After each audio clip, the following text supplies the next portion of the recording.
Rendez-vous nature, une présentation du Réseau ZEC, le réseau à découvrir. Visitez leréseauzec.com. Le Réseau ZEC, 63 territoires publics partout au Québec. Chasse, pêche, plein air et camping pour ravir les grands et les petits. C'est le réseau de la liberté en nature avec des chalets, du prêt à camper, des yourtes et des embarcations. Imaginez-vous en train de planter votre tente où vous voulez sur le territoire. Dans le Réseau ZEC, c'est possible. Vivez l'expérience en famille, entre amis et avec votre animal de compagnie dans les ZEC du Québec. Réseau ZEC, le réseau à découvrir.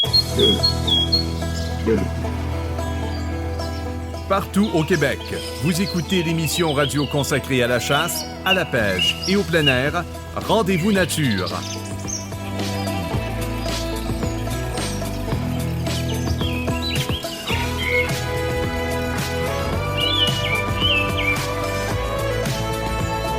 Voici Ernie Wells. Allô tout le monde et bienvenue à votre rendez-vous nature de cette semaine. Ici Ernie Wells qui vous remercie de votre présence et de votre écoute. Eh bien, on est fixé maintenant et on n'est pas sorti de l'hiver 2025. Les marmottes Fred Junior, Phil et Sam ont vu leur ombre le dimanche 2 février, de sorte que l'hiver se prolongera pendant 6 autres semaines. Espérons qu'elle se trompe. Moi, j'arrêterai ça ici. Là. Il me semble que j'en ai assez.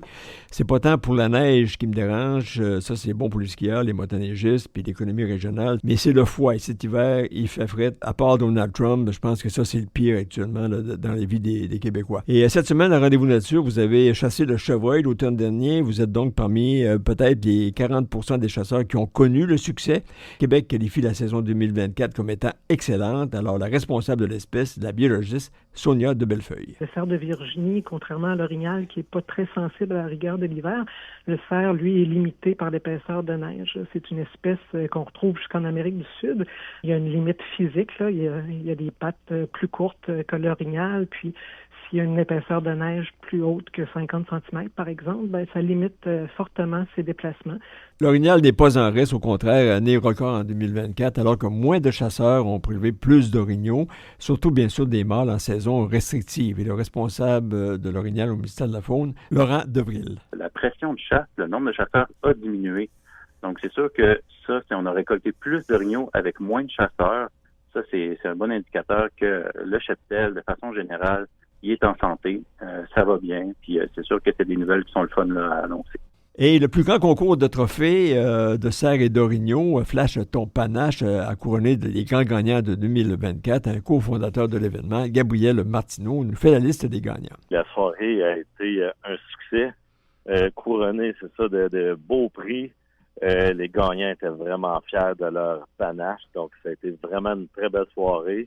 Il y avait beaucoup de monde, on a plus que doublé l'assistance dans la salle, donc c'était vraiment super agréable.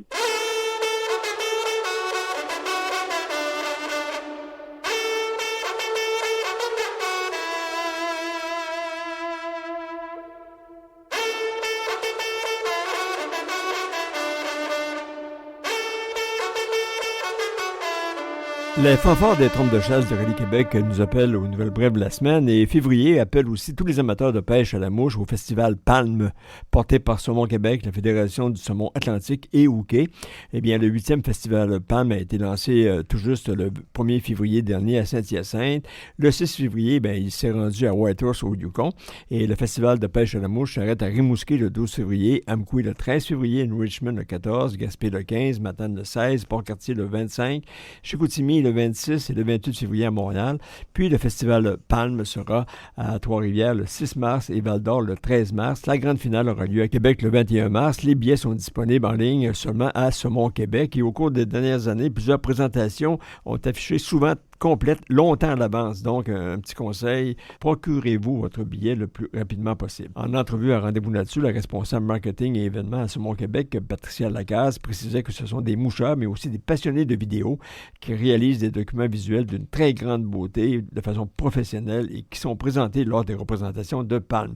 Le comédien Fabien Cloutier, qu'on associe de plus en plus à la chasse et à la pêche, est le porte-parole du festival Palme 2025. Il sera aussi présent lors des représentations de Montréal et Québec. La Fédération des trappeurs gestionnaires du Québec tient son souper bénéfice annuel le 22 février prochain au centre des congrès du Delta Hotel au Mont-Saint-Anne. Le président Claude Gagnon y invite tous les trappeurs et piégeurs du Québec. Lors de cet événement, la Fédération des trappeurs procédera à la remise des prix de reconnaissance Jean-Claude Racine et le prix Esprit Radisson.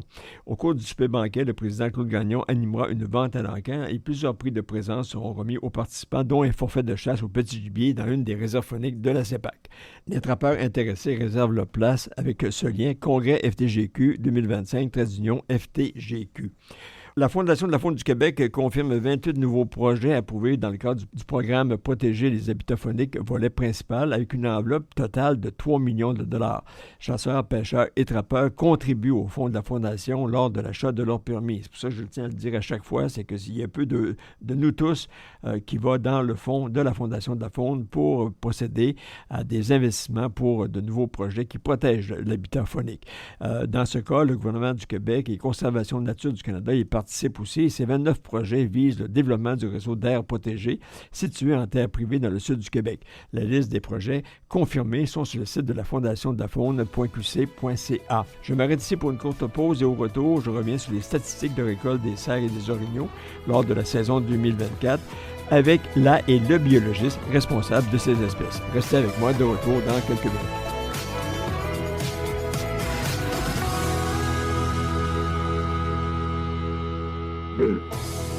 Suivez toute l'actualité dans le monde de la chasse, de la pêche et du plein air sur le web grâce à Rendez-vous Nature. Tous les jours, soyez informés des principales nouvelles au Québec au rendez-vous-nature.ca. Reportages, entrevues, conseils de professionnels, vous connaîtrez tout de la chasse, de la pêche et du plein air à la radio et sur le web.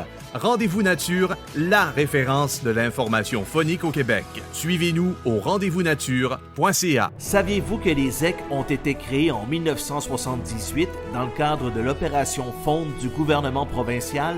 Oui, un grand mouvement mis en place par le gouvernement de l'époque afin de redonner accès aux Québécois à 48 000 km² de territoire forestier. C'est grand 48 000 km².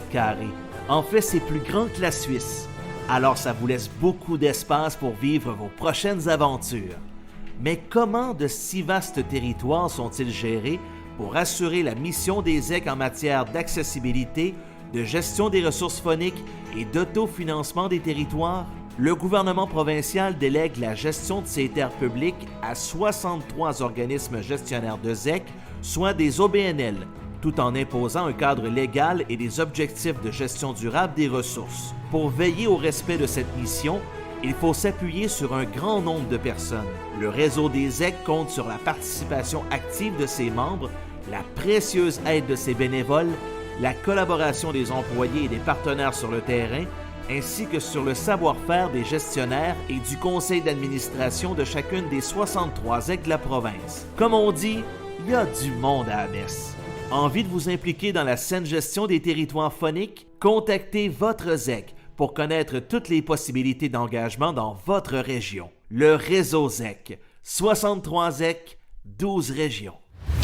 Chasseurs, procurez-vous le Buck Thorax, l'écarteur de cage thoracique pour animaux sauvages. Ce bâton télescopique 100% en acier inoxydable alimentaire favorise le refroidissement et la préservation de la venaison en toute sécurité. Ne commettez pas l'erreur de la contaminer avec une branche d'arbre. Conçu à Rimouski, fabriqué au Québec, écologique, facile à nettoyer, résistant et compact. Disponible chez tous les bons marchands. Détails au www.buck-thorax.com. L'essayer, c'est l'adopter.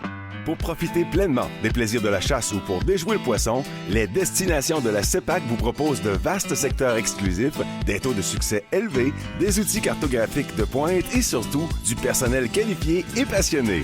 Aux quatre coins de la province, vous pourrez pratiquer votre activité préférée le temps d'une journée, lors d'un séjour en camping ou encore dans l'un de nos confortables chalets. Accédez au meilleur territoire de chasse et de pêche du Québec. Réservez votre séjour dès maintenant à cepac.com.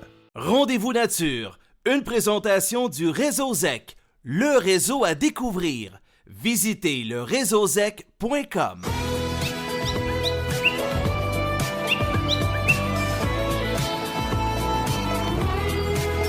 Partout au Québec, de retour à Rendez-vous Nature. Voici Ernie Wells. Le ministère responsable de la faune vient de dévoiler les statistiques de récolte des grands gibiers, orignal, cerf, ours et maintenant on parle aussi du dindon sauvage. L'espèce vedette demeure toujours le chevreuil parce que plus fragile, sensible, qui mérite plus d'attention que l'orignal qui lui est considéré comme étant le plus gros mammifère terrestre en Amérique du Nord. Donc plus fort, plus résistant, puis il passe plus facile à travers les hivers comme cette année rigoureux qu'on peut connaître. Et pour nous parler de cette espèce fétiche des Québécois, eh bien le chevreuil, la biologiste Sonia de Bellefeuille est responsable de la gestion des espèces et des habitats terrestres et spécialiste du cerf. Madame de Bellefeuille, ce qu'on peut dire finalement, c'est que les cerfs se portent très bien, merci, au Québec et ça depuis quelques années. Oui, effectivement. On a eu une excellente chasse aux cerfs de Virginie. On a même atteint un record de succès de chasse à 40 %, ce qu'on n'avait jamais vu là, depuis les années 70. Ouais. Puis la récolte totale aussi sur le continent, là, en excluant Anticosti, c'est la deuxième meilleure là, de toute l'histoire des données qu'on récolte sur le cerf. C'est quand même un succès qu'on peut attribuer en grande partie au fait que le Québec n'a pas connu d'hiver rigoureux depuis 2019 finalement. Effectivement, comme vous l'avez mentionné précédemment, le cerf de Virginie, contrairement à l'orignal qui est pas très sensible à la rigueur de l'hiver, le cerf, lui, est limité par l'épaisseur de neige. C'est une espèce qu'on retrouve jusqu'en Amérique du Sud. Puis là, on est vraiment à la limite nord de son aire de répartition. Puis il y a une limite physique, là. Il y a des pattes plus courtes que l'orignal. Puis s'il y a une épaisseur de neige plus haute que 50 cm, par exemple, ben ça limite fortement ses déplacements. Ça augmente ses dépenses énergétiques, puis ça peut influencer sa survie là, lorsque ces épaisseurs de neige-là perdurent pendant l'hiver. Donc, ça fait 5 ans qu'on n'a pas connu d'hiver rigoureux au Québec, et même dans le Bas-Saint-Laurent, ça a été des hivers cléments récemment, puis on voit une croissance des populations. Oui, puis ça m'amène, je n'avais pas pensé de vous en parler, mais quand vous m'avez indiqué que le chevreuil, donc lorsque le niveau de la neige atteint 50 cm, ça devient plus problématique. Puis là, je vous ramènerais dans les années 90, là, où il y avait eu une succession de 3 ou 4 hivers très rigoureux. Il y avait eu aussi une grosse prédation par les coyotes. Puis la chasse avait même été fermée pendant 3 ans au Bas-Saint-Laurent, puis plusieurs années davantage du côté de la Gaspésie. Puis là, on parlait du nourrissage d'urgence. Ça, c'est une méthode que vous avez abandonnée. Là, je comprends, depuis les 3 ou 4 dernières années, c'est moins d'actualité, si je peux dire. Mais comme cette année, là, on semble quand même se diriger vers un hiver très froid. Il y a beaucoup de neige. C'était quand même un système qui avait fait ses preuves, une méthode qui avait fait ses preuves, puis qui a été abandonnée à toute sa pratique par le ministère. Oui, bien, comme dans n'importe quel domaine, les connaissances se développent, puis on peut voir avec le temps les avantages et les inconvénients de méthodes qu'on utilise. Puis le nourrissage d'urgence, oui, ça a été utilisé il y a longtemps, mais c'est plus quelque chose qui est préconisé. On voit que c'est pas une bonne idée de maintenir artificiellement une densité plus forte d'une espèce animale dans un habitat que ce que la nature pourrait vraiment soutenir. Ça peut causer des problèmes à l'habitat. Il pourrait y avoir du surbroutement. Il y a aussi des problèmes de proximité des animaux à long terme là, qui peuvent propager des parasites ou des maladies. Donc, ce n'est plus une méthode qui est utilisée là, nulle part là, au nord là, de l'aire de répartition du cerf de Virginie. Oui, puis je me souviens que lorsque le plan de nourrissage était comme déclenché, là, c'était uniquement à l'intérieur des ravages où les cerfs étaient confinés en raison de l'épaisseur de la neige. Donc, ils ne pouvaient pas sortir de leur quartier d'hiver, puis ils ne pouvaient pas non plus s'alimenter parce que tout ce qu'il y avait à leur portée était mangé. Puis c'est à ce moment-là que ça devenait essentiel, non? Ben, c'est ça, comme je vous dis, c'est pas nécessairement une bonne idée de les maintenir à une densité qui est pas naturelle, dans le sens que vos habitats sont pas des habitats optimaux pour le cerf de Virginie, comme ça peut être le cas là dans le sud du Québec. Vous avez un habitat optimal pour l'orignal. Donc, quand on fait du nourrissage artificiel, ça maintient les animaux en plus grande densité que ce que la nature pourrait supporter normalement. Donc, ça favorise les contacts. Ça peut peut-être même augmenter la prédation parce qu'on les maintient à des endroits bien définis. Ça peut faire que par après, les animaux vont brouter, une fois que l'hiver est terminé, vont brouter plus intensivement les milieux. Donc, c'est pour ça que c'est une méthode qui a été abandonnée avec le temps, puis qui ne sera pas réutilisé à l'avenir. Okay. Il faut maintenir la densité d'animaux que le milieu est capable de supporter naturellement. On dit souvent, puis c'est peut-être une légende forestière, que là où il y a des orignaux, il n'y a pas de chevreuil, et vice-versa. Est-ce que c'est vraiment deux espèces qui ne peuvent pas vraiment cohabiter ensemble? Elles peuvent cohabiter, mais elles ne recherchent pas le même type d'habitat. Donc, comme je disais, vous, au Bas-Saint-Laurent, vous avez un habitat vraiment idéal pour l'orignal. Vous avez des conditions climatiques aussi qui sont bien adaptées à l'orignal, qui n'aime pas les grandes chaleurs, puis qui est capable de s'adapter à une bonne épaisseur de neige, puis à des hivers rigoureux. Tandis que le cerf de Virginie, lui, il va pas rechercher exactement le même type d'habitat, les mêmes espèces d'arbres ou d'arbustes, puis il va être moins adapté à la neige. Donc, naturellement, on les retrouve un peu séparés, le cerf et l'orignal. Mais avec les changements climatiques, l'orignal peut être amené à monter un peu plus vers le nord et le cerf aussi, lui aussi, à monter un petit peu plus vers le nord. On va le voir là, dans les prochaines années.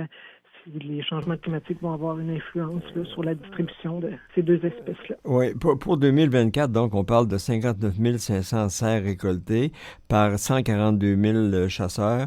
Alors, donc, c'est 4 500 chevreuils de plus qu'en 2023.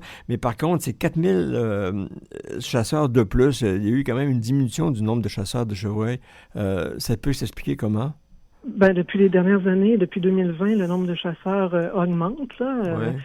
On pense que c'est possiblement dû notamment à la pandémie là, qui a incité les gens à retourner vers la nature, puis aussi au fait que les chasseurs sont influencés par les densités de cerfs. Donc, plus les cerfs sont abondants, plus les chasseurs sont incités à les chasser parce qu'ils pensent qu'ils vont avoir un meilleur succès. Mais on est encore à peu près 30 000 chasseurs de moins qu'on avait en 2007. Donc, c'est positif de voir que le nombre de chasseurs augmente là, depuis 2020, mais on est encore loin des densités de chasseurs qu'on avait là, il y a une 15-20 ans. Oui, mais c'est ça. Avec une population de chevreuils qui semble quand même en expansion, il reste quand même encore de la place pour la relève. Et quand on regarde toutes les zones du Québec, on s'aperçoit que c'est toujours la zone 6 Nord, les zones 6 Nord et 6 Sud qui demeurent la mecque du chevreuil au Québec avec une récolte de 9 854 chevreuils en 2024. C'est presque le même prélèvement que sur Anticosti qui est actuellement de 9 000, sans compter la chasse des résidents qui prenait fin le 24 décembre, mais quand même 9 854 chevreuils dans les zones 6 Nord et 6 Sud. L'expansion de l'espèce, on peut l'attribuer en grande partie à la restriction de la taille légale des bois.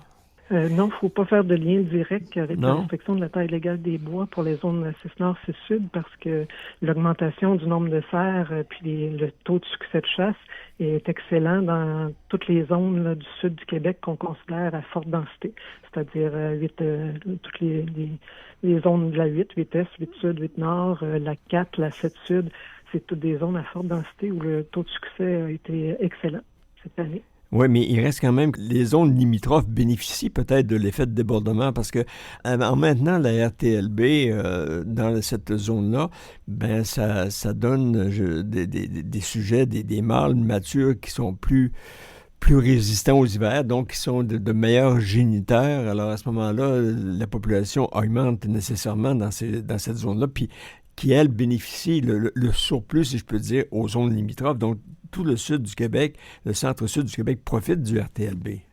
Le sujet de la RTLB il mériterait à lui seul une émission avec vous. Là. On pourra peut-être en reparler dans une autre émission, mais pour ce que je peux vous dire, c'est que le sud du Québec, il y avait des excellentes densités avant la RTLB dans la 6 Nord, 6 Sud, puis il continue d'en avoir aussi. C'est des zones à forte densité depuis longtemps. Puis la RTLB pourrait pas avoir une influence assez forte là, pour avoir un impact sur l'ensemble des zones à forte densité du sud du Québec. Mais si vous voulez, on pourrait en rediscuter plus en détail là, dans une émission consacrée à la RTLB. Mais je vais juste surfer encore un peu là-dessus. Là. Il reste quand même que la RTLB, vous l'appliquez depuis 2017 dans la zone 6, nord et sud. Pourquoi que vous l'appliquez encore dans cette zone-là et vous ne l'appliquez pas dans les autres zones qui sont quand même réclamées par 25 000 chasseurs puis 400 municipalités qui sont tous membres du groupe Unis pour la faune, qui veulent la RTLB à la grandeur du Québec. Nous, M. Wells, on a fait une étude là, pendant plusieurs années. Les résultats sont connus, les recommandations ont été faites. Il y a eu des consultations qui ont été faites aussi auprès de la clientèle puis auprès des partenaires fauniques. Ensuite de ça, maintenant, les autorités ont toutes les informations en main là, pour prendre une décision sur ce qui va advenir de la RTLB. C'est un sujet complexe, puis c'est un sujet qui divise énormément les chasseurs. À peu près la moitié des chasseurs sont pas en accord avec une RTLB réglementaire, puis c'est pas une décision simple à prendre, mais quand la décision va être prise, on pourrait en discuter plus amplement. Il faut aussi considérer que le contexte entourant les RTLB, notamment aux États-Unis, a beaucoup changé depuis l'expérimentation. Aux États-Unis, c'est de moins en moins populaire. Il n'y a pas de nouveaux secteurs qui sont soumis à de la RTLB réglementaire. Les États mettent beaucoup plus l'accent sur de la RTLB volontaire maintenant. Ouais. Puis ils retirent même des secteurs qui sont sous RTLB réglementaire pour différentes raisons, dont on pourrait discuter là, dans une autre entrevue si vous le souhaitez. Oui. Encore l'automne passé, durant le temps du chevreuil, je sortais de la forêt, j'arrivais à la barrière de la ZEC Bas-Saint-Laurent, puis il y avait des chasseurs qui étaient là, puis il y avait 3 chasseurs, puis dans leur trailer, il y avait chacun ce qu'on appelle des spikes, les daguets. Puis j'ai demandé à un, j'ai dit pourquoi t'as ciblé un petit chevreuil comme ça? Ah, ben, il dit, si je le prenais pas, il dit, c'est mon voisin qui le prenait. Alors donc, quand je vous parlais de qualité de chasse, c'est ça aussi, de récolter des mâles qui ont quand même une bonne constitution, puis en même temps une bonne génétique, parce que on devrait, ça je ne sais pas si vous allez le confirmer, on devrait laisser passer, même si on ne parle pas de RTLB, on devrait normalement, logiquement, laisser passer les jeunes chevreuils pour leur donner une chance de grandir, d'évoluer, puis de se renforcer, puis de devenir de bons géniteurs pour le troupeau.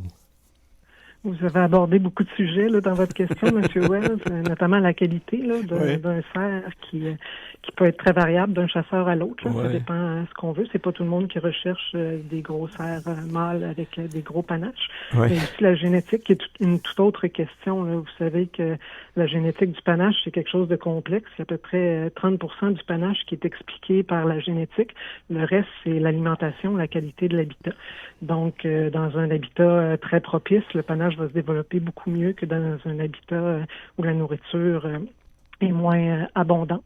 Puis la génétique, ben ça dépend du père, puis ça dépend aussi de la mère. Puis la mère, sa capacité à avoir des bons gènes pour le panache, on peut pas l'avoir. Donc ça, c'est un sujet quand même assez complexe en lui-même. Puis le fait aussi que justement les réseaux sociaux valorisent beaucoup la chasse au gros mâle, ça peut être problématique. C'est dommage que les gens qui récoltent un cerf sans bois ou un cerf mâle moins âgés se sentent mal de le faire ou de le publier sur les réseaux sociaux à cause de la pression sociale qu'il y a, surtout qu'on voit pas d'impact biologique. Vous savez que dans votre région, même partout au Québec, le taux de productivité des femelles est à 95% selon des données qu'on a. Donc, les femelles sont accouplées et sont très productives. Donc, il n'y a pas un problème là, de gros mâles ou d'un nombre de mâles. Là, maintenant, on est rendu dans le subjectif, c'est-à-dire la qualité, qui, comme je vous dis, va être variable d'un chasseur à l'autre. Quand on regarde les statistiques de récolte, vous divisez toujours quand même la récolte selon tant de mâles, tant de femelles et tant de veaux. Puis il y a un chroniqueur, parce qu'entre chroniqueurs, il y en a quelques-uns qui se parlent encore. Il y en a un qui me disait, il dit, je me demande pourquoi qui s'appelle Jean Larivière, il est dans l'Outaouais, il me dit, je me demande pourquoi que le ministère parle toujours de veaux et non pas de fans. Alors, je vous pose la question, pourquoi vous parlez de veaux chez le chevreuil et non pas de fans? C'est des fans qui devraient être écrits sur le site Internet. Vous avez raison. Et on va le faire corriger, là, mais on devrait pas parler de veaux. Puis dans nos communiqués, on parle de fans aussi, à ce que je sache. Mais il y a peut-être une erreur sur le site Internet. Non, mais c'est surtout sur les statistiques, hein, les grandes statistiques par zone et tout ça, là, c'est toujours là. Alors, donc vous êtes satisfaite. Puis là, vous, le chevreuil d'Anticosti, ça ne vous concerne pas ou vous êtes quand même attaché de par vos fonctions à travailler aussi sur la biologie du chevreuil d'Anticosti? Oui, je connais les grandes lignes. Là.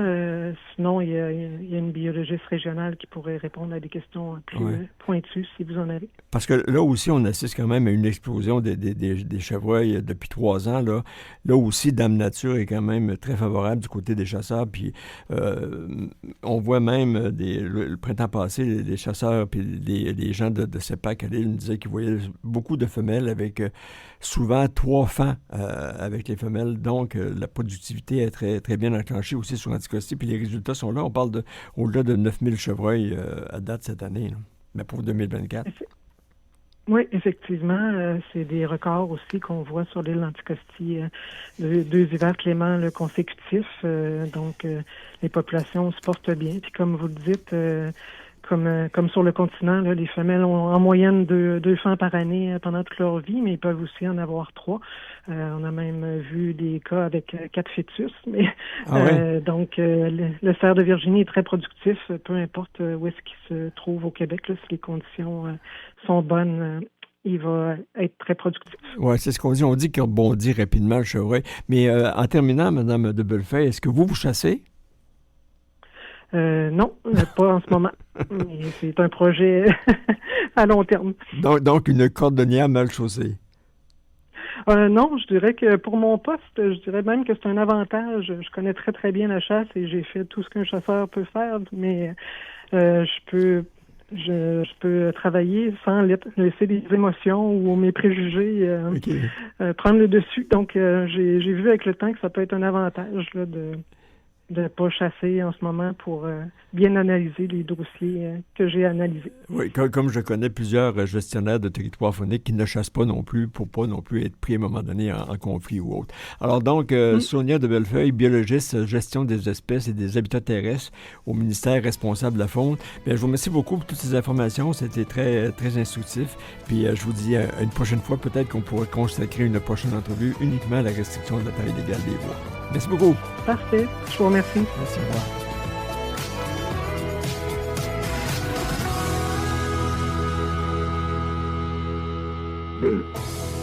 Suivez toute l'actualité dans le monde de la chasse, de la pêche et du plein air sur le web grâce à Rendez-vous Nature. Tous les jours, soyez informés des principales nouvelles au Québec au rendez-vous-nature.ca. Reportages, entrevues, conseils de professionnels, vous connaîtrez tout de la chasse, de la pêche et du plein air à la radio et sur le web.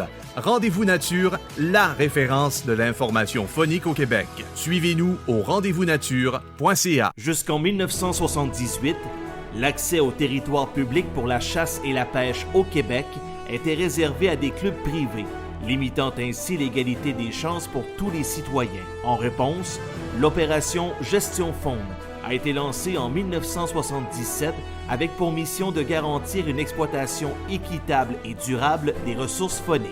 Cette initiative visait à protéger la faune, à assurer l'accès à tous les Québécois et à encourager la participation des utilisateurs dans la gestion de ces ressources. En 1978, les ZEC ont vu le jour, avec une mission unique, gérer démocratiquement ces territoires publics par des associations sans but lucratif. Les bénéfices générés sont entièrement réinvestis dans la conservation et la valorisation des ressources fauniques au cœur de leur mission. Le réseau ZEC, c'est 48 000 km² de territoire forestier. À l'automne, c'est la chasse au petit gibier et au gros gibier, mais c'est aussi le petit manteau au bord du feu en fin de soirée. C'est aussi s'emmitoufler dans son sac de couchage après une longue journée à se promener dehors. C'est aussi la première gorgée de café le matin qui nous réchauffe l'intérieur alors qu'il ne fait que 2 degrés dehors. Mais comme on dit, et qu'on est bien dans le bois. Le réseau ZEC, 63 ZEC, 12 régions. Chasseurs, procurez-vous le Bock Thorax, l'écarteur de cage thoracique pour animaux sauvages. Ce bâton télescopique 100% en acier inoxydable alimentaire favorise le refroidissement et la préservation de la venaison en toute sécurité. Ne commettez pas l'erreur de la contaminer avec une branche d'arbre. Conçu à Rimouski, fabriqué au Québec, écologique, facile à nettoyer, résistant et compact. Disponible chez tous les bons marchands. Détails au www.bock-thorax.com. L'essayer, c'est l'adopter. Pour profiter pleinement des plaisirs de la chasse ou pour déjouer le poisson, les destinations de la CEPAC vous proposent de vastes secteurs exclusifs, des taux de succès élevés, des outils cartographiques de pointe et surtout du personnel qualifié et passionné. Aux quatre coins de la province, vous pourrez pratiquer votre activité préférée le temps d'une journée, lors d'un séjour en camping ou encore dans l'un de nos confortables chalets. Accédez au meilleur territoire de chasse et de pêche du Québec. Réservez votre séjour dès maintenant à cepac.com. Rendez-vous nature, une présentation du Réseau ZEC, le réseau à découvrir. Visitez le réseauzec.com.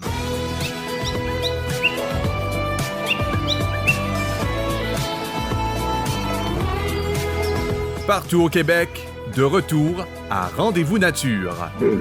Voici Ernie Wells. Il reste quand même que la récolte de l'orignal en 2024 confirme que l'espèce est toujours très populaire, mais quand même rejoint moins d'amateurs. Les 167 618 chasseurs ont prélevé 20 431 orignaux, surtout des mâles adultes avec 15 700 individus parce qu'on était en saison restrictive, 2 578 femelles adultes et 2 153 veaux. Ces bêtes sont issues essentiellement des réserves fauniques et des tirages au sort comme entre autres dans la zone 1 Gaspésie. Pour faire le point sur la récolte de l'orignal en 2024, j'en parle avec Laurent Devrine, qui est biologiste en gestion des espèces et des habitats terrestres, surtout l'orignal, donc au ministère responsable de la faune. Alors, Laurent Devrine, les chasseurs ont récolté 20 431 orignaux. C'est 11 % de plus que la même année restrictive de 2022, où il s'était prélevé à ce moment-là 18 400 orignaux. Avec autant de bêtes prélevées, qu'est-ce que ça vous dit, vous, de voir que le troupeau comme ça, il monte, puis en même temps, qu'on voit aussi que le nombre de chasseurs diminue? C'est comme si c'était paradoxal. Si la récolte augmente, mais que le nombre de chasseurs augmente lui aussi, ça ne veut pas nécessairement dire que la population va augmenter. C'est pour ça qu'on ne suit pas nécessairement la récolte comme indicateur de la descendance des populations, mais bien le succès de chasse. Parce que le succès de chasse, lui, va tenir compte de la pression de chasse, donc de l'effort de chasse, du nombre de chasseurs. Dans le cas de cette année, ce qu'on a remarqué, c'est que non seulement la récolte a augmenté, mais la pression de chasse, le nombre de chasseurs a diminué. Donc, c'est sûr que ça, si on a récolté plus d'orignaux avec moins de chasseurs, ça, c'est un bon indicateur que le cheptel, de façon générale, il est en santé, ça va bien, puis c'est sûr que c'est des nouvelles qui sont le fun là, à annoncer. Oui, puis il reste aussi qu'un autre indicateur, je pense, c'est le nombre de mâles prélevés, qui est aussi un record pour, même incluant les années permissives. Alors, 15 700 mâles, c'est un bon signe aussi que la récolte, autant de mâles, c'est un bon signe donc pour le troupeau, mais en même temps, ça protège aussi les femelles, puis qui est l'usine à bébés, comme on dit. Alors donc, dans ce cas-là, 15 700 mâles, ça nuit pas à la pérennité de l'espèce. Non, en effet, là, en fait, le pourcentage de mâles, le succès de chasse, en fait, aux mâles adultes, comme on appelle, c'est vraiment un bon indicateur des tendances des populations. En 2024, en fait, le ministère a publié là, une analyse du système de suivi de l'orignal au Québec, où on a vraiment décortiqué là, tout ce qu'on suit. Là, donc, ça renseigne très bien sur qu'est-ce qu'on fait pour suivre les populations d'orignaux.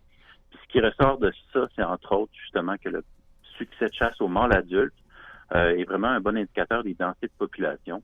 Pour établir ça, on a analysé ça à l'échelle des zones de chasse avec des données historiques en comparant avec les données d'inventaires aériens.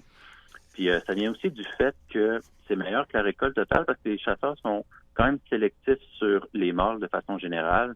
Donc, si on prend le succès total, ça donne pas exactement le même pouls que celui de mâles adultes. Fait que, comme vous le mentionnez, vu que c'est des récoltes de mâles, ça a un effet beaucoup moindre sur le potentiel de croissance des populations que la récolte de femelles. Oui, comme je vous disais, c'est l'usine à bébés. Il y a un biologiste dans l'Est du Québec qui appelait ça, il disait qu'il fallait protéger l'orignal, la femelle, et c'est lui qui avait été, je me souviens un peu, à l'origine de l'implantation du programme de l'alternance, là, et il disait, une année sur deux, on protège la femelle, c'est l'usine à bébés, donc il faut faut quand même y donner une chance. Mais les zones de chasse 1, Gaspésie, et 2, Bas-Saint-Laurent, ça demeure toujours les zones de chasse les plus productives, puis où le succès de chasse est le plus élevé, 23 % à Gaspésie, puis 18 % donc dans la zone 2. Il y a quand même des efforts qui sont faits aussi. Là, vous allez peut-être me dire que la question de l'habitat y est pour quelque chose, mais on voit depuis quelques années, entre autres du côté de la ZEC Bas-Saint-Laurent, où les chasseurs se serrent la ceinture pour augmenter la pérennité de l'espèce et protéger la femelle. Comme lors d'une chasse permissive, il y avait eu, il y a 2 ans, il y avait eu quand même la protection de la femelle. Et là, ils continuent à faire des revendications pour que ce soit la même chose, même l'an prochain, pour que ce soit une chasse, donc qui va être aussi sélective, mais permissive, mais je veux dire, avec un certain nombre de permis pour protéger la femelle orignale. Est-ce que vous pensez que c'est quelque chose de logique puis de probable? C'est une bonne question. Évidemment, là, c'est un dossier qu'on suit là, étroitement là, depuis plusieurs années. Là, on est toujours à l'écoute là, de ce que nos partenaires, qui sont au final là, beaucoup les yeux sur le terrain, nous disent. Donc, ils nous arrivent avec les préoccupations, on en discute, on regarde justement là, qu'est-ce que les indicateurs nous indiquent pour ça. Il faut tenir compte aussi de toutes les personnes impliquées, donc pas juste les ZEC ni les pourvoiries, mais aussi quel impact ça a sur les chasseurs sur le libre, sur les réserves phoniques, pour analyser tout ça. On gère les populations à l'échelle des zones de chasse, là, c'est pas pour rien. Il faut éviter d'avoir là une myriade de plein de petites modalités, sinon les modalités perdent de leur pouvoir d'action, si on veut. Là. Si le voisin juste à côté fait pas la même chose que vous, là, ça va influencer votre territoire. Oui, c'est sûr. Donc, c'est sûr que pour la zone 2, c'est un peu difficile là, à défendre, de protéger l'orignal, parce que reste que c'est encore là une des zones les plus productives au niveau de l'orignal. Les récoltes sont bonnes, les tendances sont bonnes. Ça devient un peu là spécial aussi de vouloir restreindre la chasse là-bas lorsqu'on compare à d'autres zones où il y a beaucoup moins d'orignaux puis où la chasse n'est pas restreinte non plus. Donc, c'est sûr qu'on s'habitue très vite à de l'abondance. Dans la ZEC Bas-Saint-Laurent, il y a eu des très, très bonnes années dans la dernière décennie. Donc, il ne faut pas non plus là, s'inquiéter outre mesure lorsqu'il y a une mauvaise année.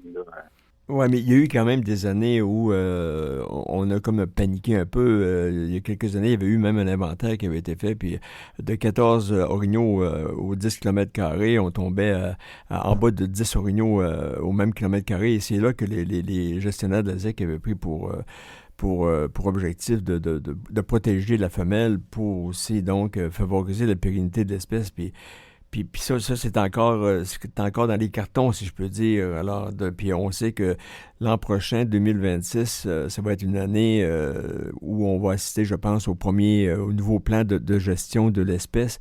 Donc, est-ce que 2025 pourrait peut-être servir pour la zone 2, pour les 4 ZEC de l'Est, je ne parle pas des territoires libres, mais pour y aller par un tirage au sort pour la femelle avec un nombre limite finalement de sujets récoltés? Ça ne pourrait pas servir de projet expérimental pour 2026, le prochain plan de gestion? Là, il y a plusieurs éléments là, dans la question. Je commençais par revenir sur les inventaires. Je pense qu'il faut toujours se souvenir que les inventaires, ça vient avec une marge d'erreur. C'est des bonnes données, on les utilise, mais ça reste une donnée ponctuelle pendant un hiver dans le temps, qui nécessite certaines conditions aussi qu'on a de moins en moins, entre autres au niveau de l'épaisseur du couvert de neige. Ouais. Avant cet hiver, là, il n'y a pas longtemps, là, il n'y a presque pas de neige. Là, ça aurait été difficile de faire des inventaires. Avec le réchauffement climatique, on s'attend à ce que ce soit plus difficile d'en faire aussi. Puis à la base, même quand on a des bonnes conditions, on joue souvent dans les 15 à 20 % d'incertitude avec les inventaires. Mm-hmm. Puis là, il y a un paquet d'autres facteurs qui peuvent jouer là-dessus. Donc, c'est pour ça qu'on utilise les inventaires souvent pour venir confronter un peu ou tester ou valider ce que nous disent nos autres indicateurs. Dans ce cas-ci, dans la 2, c'est un peu particulier parce que l'inventaire nous a en effet suggéré des données à la baisse, mais c'est pas nécessairement ce qui se reflétait dans nos indicateurs. Or, nos indicateurs, eux, ils nous fournissent des données année après année. Donc, ils sont plus fiables pour vraiment analyser les tendances sur le long terme. En ce qui a trait à modifier la réglementation pour 2025 dans la zone 2 pour tester la modalité pour éventuellement le plan de gestion, À mon avis, on est beaucoup trop serré dans le temps. D'une part, le plan de gestion est quand même bien avancé. On a fait les 3 premières phases là, de consultation sur les préoccupations, sur les orientations et les objectifs, sur les actions et modalités. On a émis nos recommandations aux autorités. Donc, tout ça est déjà là, bien avancé, si on veut. On suit l'échéancier prévu. Donc, on ne pourrait pas, là, à ce moment-ci, nécessairement venir remodifier là, ce qu'on a proposé aux autorités sans engendrer des délais supplémentaires. Puis je pense que le plan de gestion a déjà été reporté là, 2 fois. Là. Tout le monde a hâte là, qui arrive, ce plan de gestion-là. OK, mais puisque vous parlez du plan de gestion, ben là, vous levez la couverte finalement sur ce fameux plan de gestion que tout le monde parle depuis quelques années. Au moment où on se parle, est-ce qu'on peut donner un aperçu de ce que va être le prochain plan de gestion? Pas en ce moment, non. Non? Nous, on a fait nos recommandations aux autorités. La balle est plus dans notre camp, si on veut. Là. OK. Mais donc, on est en attente, mais au point de vue des échéanciers, on est dans les temps pour que ça rentre en place en 2026. Donc, on s'attend là, à des annonces du ministre là, à l'automne prochain. Vous savez, quand on est chroniqueur ou journaliste, on aime toujours poser des questions qu'on connaît les réponses. Ça va toujours mieux, ça va toujours mieux.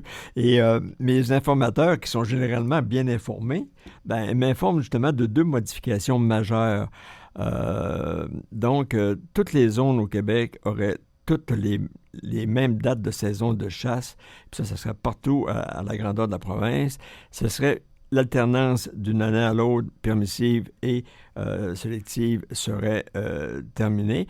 Et ce serait un permis pour le mâle et un permis pour l'orignal sans bois. Est-ce que mes informations sont bonnes? Ça fait partie des choses qu'on a examinées. OK. Là, il y a 2 portions là, au niveau d'une part, les périodes. Je pense que on a consulté les partenaires là, sur des scénarios de modification de période, mais c'était pas là, des périodes là, mur à mur semblables pour toute la province. Okay. On a essayé de quand même simplifier la réglementation pour le chasseur, vu que c'est quand même une forte recommandation de la vérificatrice générale. Donc, pour réduire les confusions, pour des zones qui sont similaires, pourquoi il y aurait nécessairement des modalités différentes? Évidemment, il faut quand même tenir compte des réalités locales là, de chaque zone, là, tant au point de vue de l'habitat, du cheptel, de la réalité culturelle, socio-économique aussi. Donc, c'est tous des critères qu'on tient en compte. Pour ce qui est de l'implantation du tirage au sort là, de permis spéciaux, plutôt que l'alternance, encore une fois, c'est des choses sur lesquelles on a consulté les partenaires. On a tenu compte des commentaires qui nous ont été faits. Puis on a fait des recommandations là, aux autorités, mais je peux pas m'avancer plus que ça là-dessus. Et contrairement au cerf de Virginie, l'orignal, lui, demeure quand même... il demande moins d'attention. Hein, il est plus fort, il survit plus aux hivers rigoureux. Et son principal ennemi demeure toujours, je pense, la tique d'hiver. De ce côté-là, est-ce que... Je sais qu'il y avait des études qui avaient été faites. Il y avait beaucoup de biologistes qui se penchaient sur la question. Puis est-ce que c'est... on est rendu où avec le dossier de la tique d'hiver? Parce que même les chasseurs demandent, c'est pas un moyen de mettre des pulvérisateurs ou des insecticides ou peu importe. Qu'est-ce qui pourrait arriver pour épargner l'agression des tiques sur les jeunes orignaux, surtout chez les jeunes veaux orignaux? C'est sûr que le Québec, c'est quand même assez grand. Si on se compare là, justement là, aux États plus au sud, le Maine et New Hampshire, qui sont vraiment plus petits, puis où il y a vraiment des fortes problématiques avec la tique d'hiver. Ouais. Donc la réalité de la tique d'hiver, elle est bien réelle. C'est une préoccupation très importante, mais qui est aussi variable en termes d'intensité à l'échelle de la province. Donc plus on va vers le nord, moins l'impact là est important pour l'instant. On sait que la tique migre avec les changements climatiques. Donc, c'est sûr que là, on parle notamment de la zone 2, de la zone 27, là, les zones plus au sud. La tique a toujours été là, mais vraiment, les conditions là, liées au réchauffement climatique semblent favoriser la survie et l'expansion de la tique. Puis la tique, ça demeure un parasite. Donc, comme pour tous les parasites dans le monde de la biologie de façon générale, ça va être fortement lié à la densité de l'hôte, donc dans ce cas-ci l'orignal. Donc c'est sûr que là où il y a des fortes densités d'orignaux, il y a plus de chances que la TIC prospère également. Oui. Donc, oui, vous avez raison. Il y a des recherches qui sont en cours là, avec des partenaires universitaires, puis aussi avec des homologues là, du Nouveau-Brunswick, entre autres. Puis, ce que ça montre, comme vous l'avez mentionné, c'est vraiment que les veaux sont les plus affectés. Oui. Donc, la survie hivernale des veaux peut être affectée là, fortement par les tiques. C'est pas moi le responsable là, au bureau là, du dossier sur la tique. Mais c'est sûr qu'on continue les suivis là-dessus. On observe, on regarde sa progression. Il y a beaucoup de recherches aussi qui sont faites pour essayer de voir comment est-ce qu'on est capable d'associer la météo d'une saison, d'un été, d'un printemps, d'une automne, avec les probabilités qu'il y ait des fortes infestations de tiques ou non. Puis c'est sûr que ça, c'est quelque chose qu'on suit beaucoup là. Puis on regarde évidemment avec nos homologues du Maine, du New Hampshire, du Vermont, où est-ce qu'eux, ils en sont rendus avec la tique, qu'est-ce qui peut être fait de ce côté-là. Bon, alors donc, c'est un autre sujet, un autre dossier qu'on va suivre. Alors, je vous remercie, puis je vous dis à une prochaine fois. Merci, M. Wells. Bonne journée. Au revoir.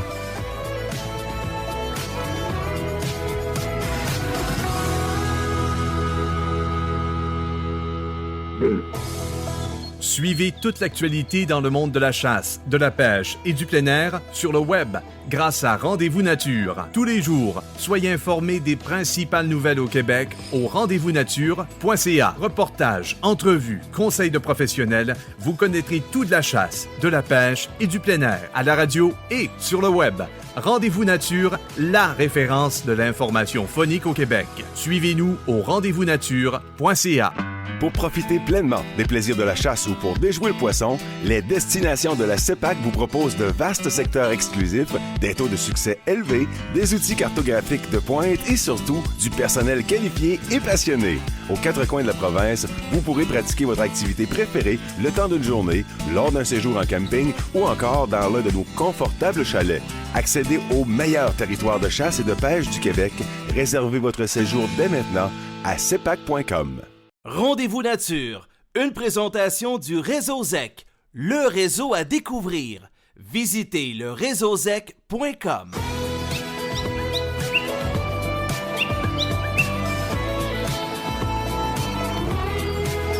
Partout au Québec, de retour à Rendez-vous Nature.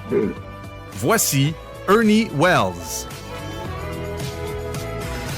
La grande finale provinciale de la seconde présentation de l'événement qui est devenu annuel pour les chasseurs de cerfs et d'orignaux, qui s'appelle Flash Ton Panache, a eu lieu le 31 janvier lors du salon Chasse et pêche de Saint-Hyacinthe.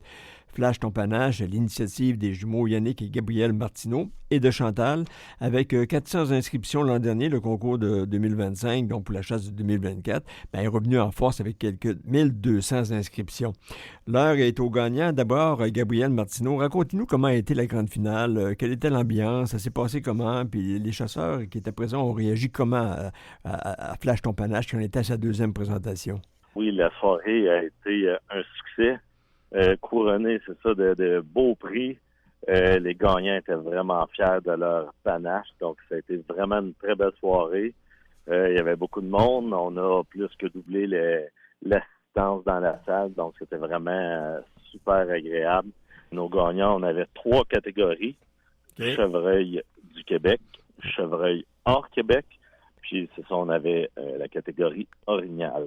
Si vous voulez, je peux nommer les gagnants avec leur score. Oui, s'il vous plaît, oui, allez-y donc. On vous écoute. Oui, donc, dans la catégorie chevreuil au Québec, notre première position, Pierre Lehoux, avec un score brut de 162,8. Ensuite, 168,8. Ensuite, le score net était de 162,58. C'est vraiment ça, exceptionnel au Québec. Là, on a 3 scores qui font beau dans une croquette. Donc, comme je l'ai mentionné la semaine passée, c'est vraiment exceptionnel. Ensuite de ça, deuxième position, on avait Mathieu Pelletier avec un score brut de 165,68. Puis un score net de 162,28. Il y avait seulement que 3,8 de différence. Ben donc, oui. vraiment heureux d'avoir des mesureurs vraiment exceptionnels avec nous parce qu'il ne fallait pas se tromper. Non, c'est sûr. C'est ça. La troisième position, on avait Ken Morin avec un score brut de 167 et 4,8, puis un score net de 161,8. C'était impossible de savoir qui gagnait juste en regardant les panaches. C'était impossible. Le stress a été là jusqu'à la toute fin. Voilà. Oui, je vais ensuite avec la catégorie orignale. Okay. Notre première position, c'était Stéphane Lebel avec un score de 196 brut et un score net de 186. Ce trophée-là aussi va faire le livre de record Bounin Croquette. C'est vraiment exceptionnel aussi. La deuxième position, M. Marc-Olivier Côté avec un score brut de 182 et 1,8. Un score net de 176 et 3,8. Ensuite, la troisième position, c'est une dame, on était vraiment content de ça. Oui. Émilie Lajeunesse avec un score de 179 et 2,8 et un score net de 175. La troisième catégorie, qui est de chevreuil hors Québec, on avait 2 finalistes. Le gagnant, ça a été Kevin Descoteaux avec un score de 49 et 3,8 brut, puis un score de 142 et 2,8 net. Notre deuxième position, chevreuil hors Québec, c'est M. Charles Doris avec un score de 143 5,8 brut, puis un score net de 138. Donc, on remercie tous nos participants et nos gagnants pour cette belle soirée. Ça a été vraiment, vraiment agréable. Est-ce que du côté des serres hors Québec, la participation était importante ou c'était peut-être quelques panaches seulement? Ça s'est passé comment? Dans le fond, il y avait un petit peu moins de participants. La catégorie était nouvelle, donc ça a été un petit peu moins populaire que les autres parce que les autres catégories, déjà, c'était à notre deuxième année, donc les gens étaient comme un petit peu plus au courant. Okay. Chevreuil hors Québec, je pense que ça va faire boule de neige, puis il va y avoir de plus en plus de participants. Oui. Donc, c'est ça, il y avait un petit peu moins de participants. Vous pourriez aussi créer la catégorie hors continent, je pense ici au chevreuil de l'île d'Anticosti, où de plus en plus il se récolte de beaux chevreuils, puis même dans Trophée Québec, il y a même une catégorie pour les serres d'Anticosti. Alors, ce serait peut-être une suggestion, peut-être pour créer une nouvelle catégorie des chevreuils, le cerf meunier, comme je les appelle, qui pourrait quand même amener beaucoup de participants, parce que l'an passé, il y avait 3800 quelques chasseurs sur l'île d'Anticosti, donc il y a un bon potentiel de participation de ce côté-là, parce que c'est récolté vraiment de gros bocs encore en 2024 sur l'île. Oui, effectivement. Dans notre catégorie Québec, il y a eu quelques bocs de l'île d'Anticosti, justement, mais c'est quelque chose, on vient tout juste de terminer notre seconde année, mais effectivement, on va discuter de tout ça, puis là, on va laisser la poussière retomber. Oui. Mais notre troisième saison est quand même amorcée, mais il va y avoir des nouveautés, justement, cette année, puis ça va être bien intéressant pour tous les chasseurs du Québec. Alors donc, vous confirmez que Flash Ton Panache revient en 2026 pour la chasse de 2025, finalement. Alors, donc, c'est confirmé. Est-ce que ça va se tenir aussi au même endroit? J'ai discuté avec Catherine du salon plein air chasse, pêche, camping. Oui, Saint-Hyacinthe. Catherine, qui est la directrice, qui nous supporte énormément. Donc, oui, effectivement, on a discuté, ça va se faire encore au salon. Okay. Ça va se faire à Saint-Hyacinthe. Puis, probablement dans la même salle, mais on va apporter quelques petits correctifs, dont l'heure du début de la soirée qui commence à 9h, mais là, on va sûrement débuter ça un petit peu plus tôt pour satisfaire le plus de monde possible. Oui, c'est un peu tard pour les gens qui viennent de l'extérieur. Alors donc, Gabriel Martineau, cofondateur de Flash Ton Panache, merci pour ces informations. Bravo pour votre événement, puis merci de contribuer, comme j'ai déjà dit, à alimenter l'histoire de la chasse au Québec avec les succès qui se retrouvent aussi dans les annales de Trophée Québec, puis qui sont là maintenant pour l'éternité. Alors, je vous remercie, puis je vous dis à l'année prochaine. Salut! Au revoir.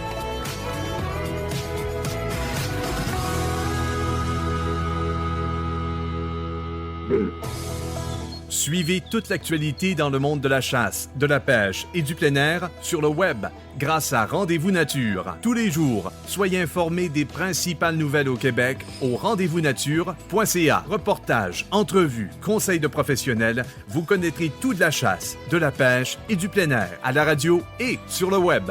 Rendez-vous Nature, la référence de l'information phonique au Québec. Suivez-nous au rendez-vous-nature.ca. Rendez-vous Nature, une présentation du Réseau ZEC, le réseau à découvrir. Visitez le réseauzec.com.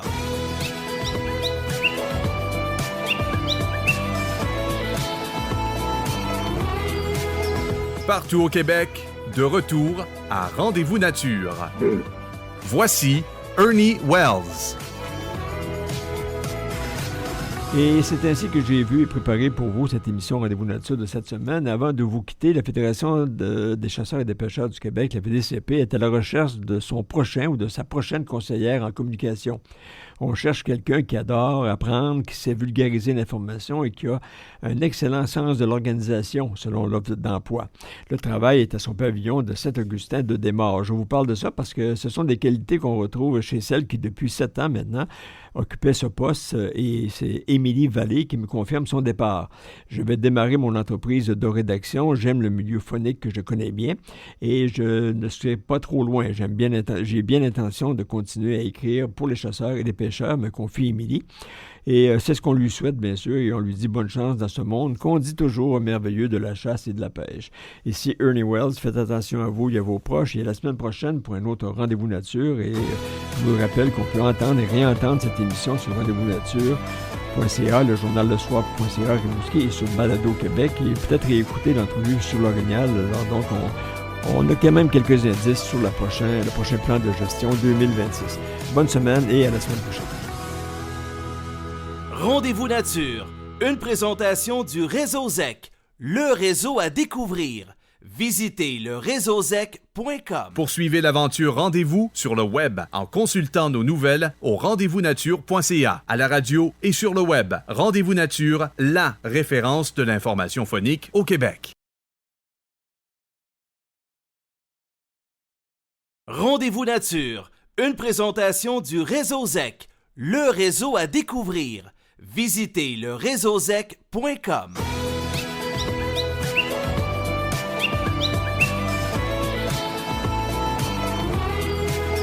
Partout au Québec, de retour à Rendez-vous Nature. Voici Ernie Wells. Le ministère responsable de la faune vient de dévoiler les statistiques de récolte des grands gibiers, orignal, cerf, ours et maintenant on parle aussi du dindon sauvage. L'espèce vedette demeure toujours le chevreuil parce que plus fragile, sensible, qui mérite plus d'attention que l'orignal qui lui est considéré comme étant le plus gros mammifère terrestre en Amérique du Nord. Donc plus fort, plus résistant, puis il passe plus facile à travers les hivers comme cette année rigoureux qu'on peut connaître. Et pour nous parler de cette espèce fétiche des Québécois, eh bien le chevreuil, la biologiste Sonia de Bellefeuille est responsable de la gestion des espèces et des habitats terrestres et spécialiste du cerf. Madame de Bellefeuille, ce qu'on peut dire finalement, c'est que les cerfs se portent très bien, merci, au Québec, et ça depuis quelques années. Oui, effectivement. On a eu une excellente chasse aux cerfs de Virginie. On a même atteint un record de succès de chasse à 40 %, ce qu'on n'avait jamais vu là, depuis les années 70. Ouais. Puis la récolte totale aussi sur le continent, là, en excluant Anticosti, c'est la deuxième meilleure là, de toute l'histoire des données qu'on récolte sur le cerf. C'est quand même un succès qu'on peut attribuer en grande partie au fait que le Québec n'a pas connu d'hiver rigoureux depuis 2019 finalement. Effectivement, comme vous l'avez mentionné précédemment, le cerf de Virginie, contrairement à l'orignal qui n'est pas très sensible à la rigueur de l'hiver, le cerf, lui, est limité par l'épaisseur de neige. C'est une espèce qu'on retrouve jusqu'en Amérique du Sud. Puis là, on est vraiment à la limite nord de son aire de répartition. Puis il y a une limite physique, là. Il y a des pattes plus courtes que l'orignal. Puis s'il y a une épaisseur de neige plus haute que 50 cm, par exemple, ben, ça limite fortement ses déplacements. Ça augmente ses dépenses énergétiques, puis ça peut influencer sa survie là, lorsque ces épaisseurs de neige-là perdurent pendant l'hiver. Donc, ça fait 5 ans qu'on n'a pas connu d'hiver rigoureux au Québec, et même dans le Bas-Saint-Laurent, ça a été des hivers cléments récemment, puis on voit une croissance des populations. Oui, puis ça m'amène, je n'avais pas pensé de vous en parler, mais quand vous m'avez indiqué que le chevreuil, donc lorsque le niveau de la neige atteint 50 cm, ça devient plus problématique. Puis là, je vous ramènerais dans les années 90, là, où il y avait eu une succession de 3 ou 4 hivers très rigoureux. Il y avait eu aussi une grosse prédation par les coyotes. Puis la chasse avait même été fermée pendant 3 ans au Bas-Saint-Laurent, puis plusieurs années davantage du côté de la Gaspésie. Puis là, on parlait du nourrissage d'urgence. Ça, c'est une méthode que vous avez abandonnée. Là, je comprends, depuis les 3 ou 4 dernières années, c'est moins d'actualité, si je peux dire. Mais comme cette année, là, on semble quand même se diriger vers un hiver très froid. Il y a beaucoup de neige. C'était quand même un système qui avait fait ses preuves, une méthode qui avait fait ses preuves, puis qui a été abandonnée à toute sa pratique par le ministère. Oui, bien, comme dans n'importe quel domaine, les connaissances se développent, puis on peut voir avec le temps les avantages et les inconvénients de méthodes qu'on utilise. Puis le nourrissage d'urgence, oui, ça a été utilisé il y a longtemps, mais c'est plus quelque chose qui est préconisé. On voit que c'est pas une bonne idée de maintenir artificiellement une densité plus forte d'une espèce animale dans un habitat que ce que la nature pourrait vraiment soutenir. Ça peut causer des problèmes à l'habitat. Il pourrait y avoir du surbroutement. Il y a aussi des problèmes de proximité des animaux à long terme là, qui peuvent propager des parasites ou des maladies. Donc, ce n'est plus une méthode qui est utilisée là, nulle part là, au nord là, de l'aire de répartition du cerf de Virginie. Oui, puis je me souviens que lorsque le plan de nourrissage était comme déclenché, là, c'était uniquement à l'intérieur des ravages où les cerfs étaient confinés en raison de l'épaisseur de la neige. Donc, ils ne pouvaient pas sortir de leur quartier d'hiver, puis ils ne pouvaient pas non plus s'alimenter parce que tout ce qu'il y avait à leur portée était mangé. Puis c'est à ce moment-là que ça devenait essentiel, non? C'est ça, comme je vous dis, c'est pas nécessairement une bonne idée de les maintenir à une densité qui est pas naturelle, dans le sens que vos habitats sont pas des habitats optimaux pour le cerf de Virginie, comme ça peut être le cas là dans le sud du Québec. Vous avez un habitat optimal pour l'orignal. Donc, quand on fait du nourrissage artificiel, ça maintient les animaux en plus grande densité que ce que la nature pourrait supporter normalement. Donc, ça favorise les contacts. Ça peut peut-être même augmenter la prédation parce qu'on les maintient à des endroits bien définis. Ça peut faire que par après, les animaux vont brouter, une fois que l'hiver est terminé, vont brouter plus intensivement les milieux. Donc, c'est pour ça que c'est une méthode qui a été abandonnée avec le temps puis qui ne sera pas réutilisée à l'avenir. Okay. Il faut maintenir la densité d'animaux que le milieu est capable de supporter naturellement. On dit souvent, puis c'est peut-être une légende forestière, que là où il y a des orignaux, il n'y a pas de chevreuil, et vice-versa. Est-ce que c'est vraiment deux espèces qui ne peuvent pas vraiment cohabiter ensemble? Elles peuvent cohabiter, mais elles ne recherchent pas le même type d'habitat. Donc, comme je disais, vous, au Bas-Saint-Laurent, vous avez un habitat vraiment idéal pour l'orignal. Vous avez des conditions climatiques aussi qui sont bien adaptées à l'orignal, qui n'aime pas les grandes chaleurs, puis qui est capable de s'adapter à une bonne épaisseur de neige, puis à des hivers rigoureux. Tandis que le cerf de Virginie, lui, il va pas rechercher exactement le même type d'habitat, les mêmes espèces d'arbres ou d'arbustes, puis il va être moins adapté à la neige. Donc, naturellement, on les retrouve un peu séparés, le cerf et l'orignal. Mais avec les changements climatiques, l'orignal peut être amené à monter un peu plus vers le nord et le cerf aussi, lui aussi, à monter un petit peu plus vers le nord. On va le voir là, dans les prochaines années. Si les changements climatiques vont avoir une influence là, sur la distribution de ces deux espèces-là. Oui, pour 2024, donc, on parle de 59 500 cerfs récoltés par 142 000 chasseurs. Alors, donc, c'est 4 500 chevreuils de plus qu'en 2023. Mais par contre, c'est 4 000 chasseurs de plus. Il y a eu quand même une diminution du nombre de chasseurs de chevreuils. Ça peut s'expliquer comment? Depuis les dernières années, depuis 2020, le nombre de chasseurs augmente, là. On pense que c'est possiblement dû notamment à la pandémie là, qui a incité les gens à retourner vers la nature, puis aussi au fait que les chasseurs sont influencés par des densités de cerfs. Donc, plus les cerfs sont abondants, plus les chasseurs sont incités à les chasser parce qu'ils pensent qu'ils vont avoir un meilleur succès. Mais on est encore à peu près 30 000 chasseurs de moins qu'on avait en 2007. Donc, c'est positif de voir que le nombre de chasseurs augmente là, depuis 2020, mais on est encore loin des densités de chasseurs qu'on avait là, il il y a une 15-20 ans.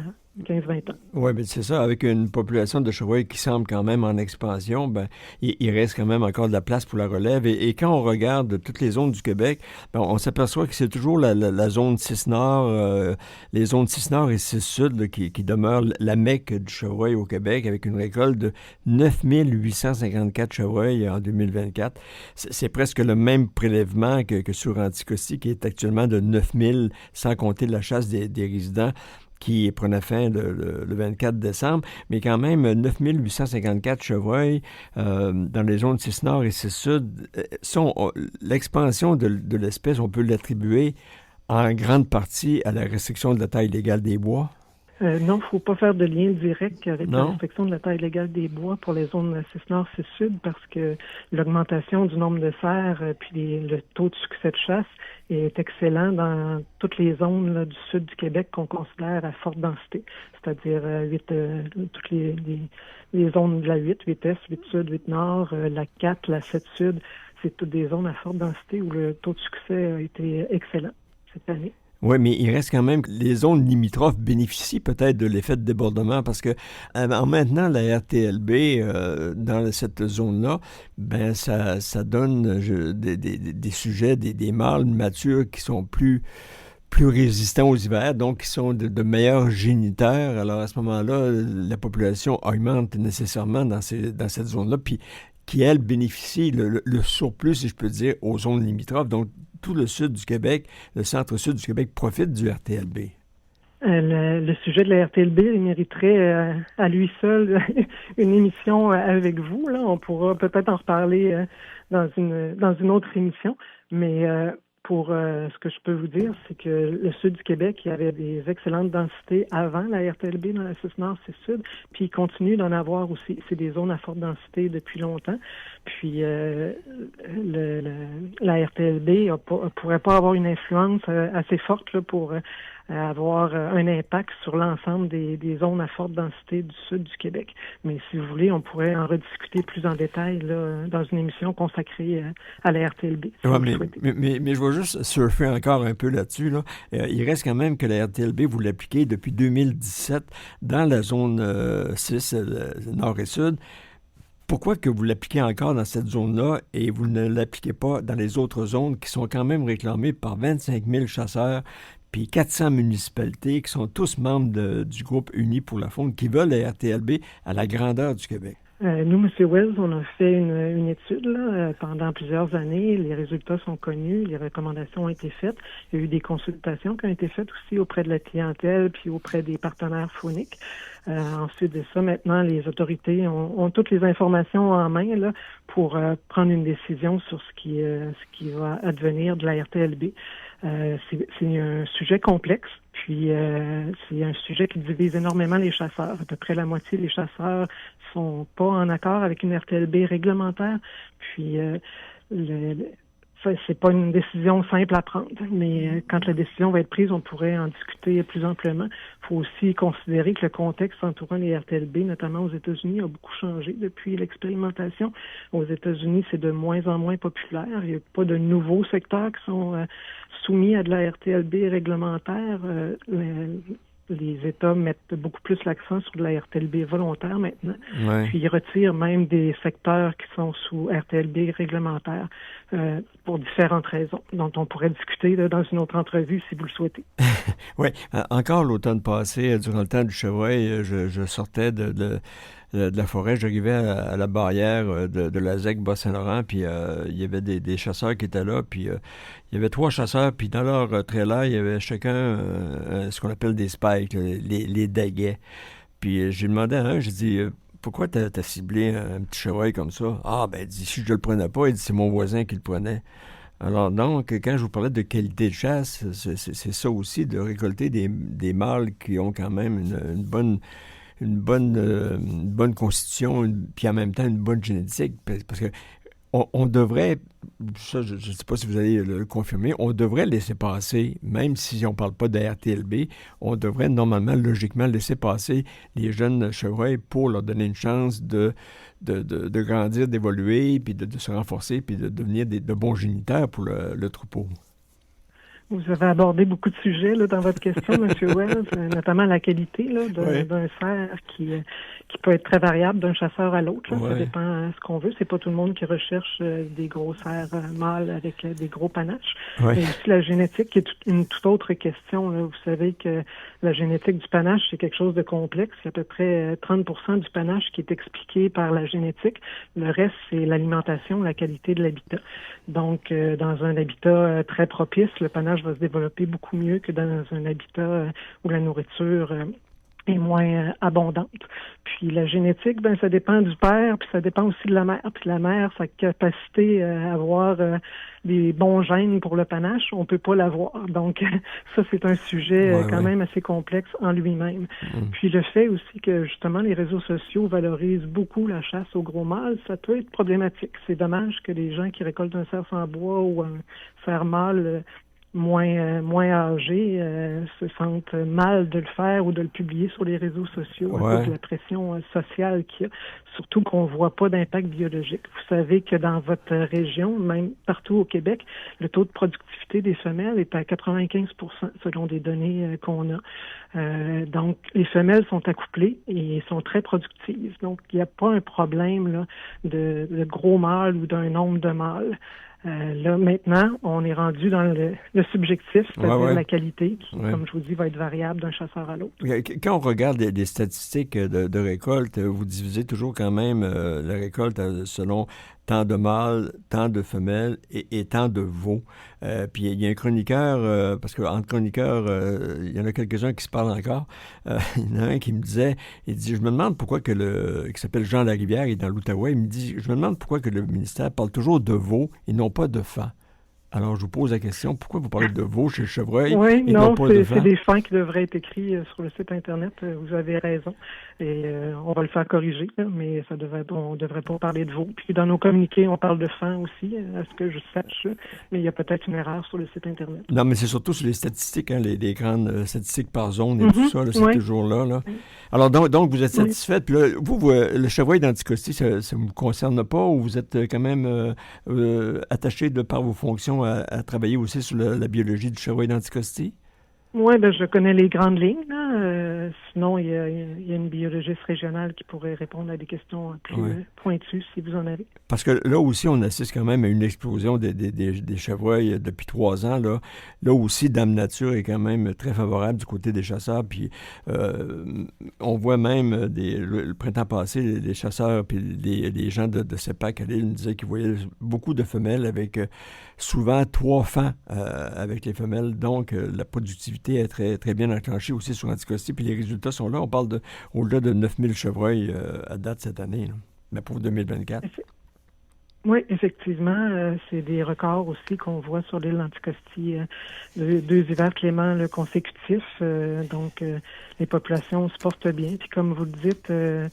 Comme sur le continent, là, les femelles ont en moyenne 2 fans par année pendant toute leur vie, mais ils peuvent aussi en avoir 3. On a même vu des cas avec 4 fœtus. Mais, donc, le cerf de Virginie est très productif, peu importe où est-ce qu'il se trouve au Québec. Là, si les conditions sont bonnes, il va être très productif. Oui, c'est ce qu'on dit. On dit qu'il rebondit rapidement, le chevreuil. Mais en terminant, Mme de Bellefeuille, est-ce que vous chassez? Non, pas en ce moment. Mais c'est un projet à long terme. Donc une cordonnière mal chaussée. Non, je dirais que pour mon poste, je dirais même que c'est un avantage. Je connais très, très bien la chasse et j'ai fait tout ce qu'un chasseur peut faire, mais je peux travailler sans laisser des émotions ou mes préjugés prendre le dessus. Donc, j'ai vu avec le temps que ça peut être un avantage là, de ne pas chasser en ce moment pour bien analyser les dossiers que j'ai analysés. Oui, comme je connais plusieurs gestionnaires de territoires fauniques qui ne chassent pas non plus pour pas non plus être pris à un moment donné en conflit ou autre. Alors donc, Sonia de Bellefeuille, biologiste, gestion des espèces et des habitats terrestres au ministère responsable de la faune. Bien, je vous remercie beaucoup pour toutes ces informations. C'était très, très instructif. Puis je vous dis à une prochaine fois, peut-être qu'on pourra consacrer une prochaine entrevue uniquement à la restriction de la taille légale des bois. Merci beaucoup. Parfait. Je vous remercie. Merci, au revoir.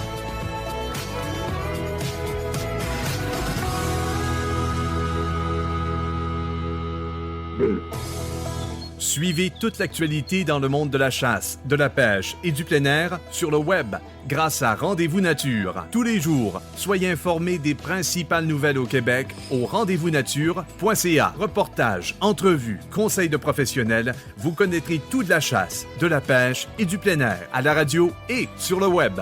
Rendez-vous Nature, la référence de l'information phonique au Québec. Suivez-nous au rendez-vous-nature.ca. Jusqu'en 1978, l'accès au territoire public pour la chasse et la pêche au Québec était réservé à des clubs privés, limitant ainsi l'égalité des chances pour tous les citoyens. En réponse, l'opération Gestion Faune a été lancée en 1977 avec pour mission de garantir une exploitation équitable et durable des ressources fauniques. Cette initiative visait à protéger la faune, à assurer l'accès à tous les Québécois et à encourager la participation des utilisateurs dans la gestion de ces ressources. En 1978, les ZEC ont vu le jour, avec une mission unique, gérer démocratiquement ces territoires publics par des associations sans but lucratif.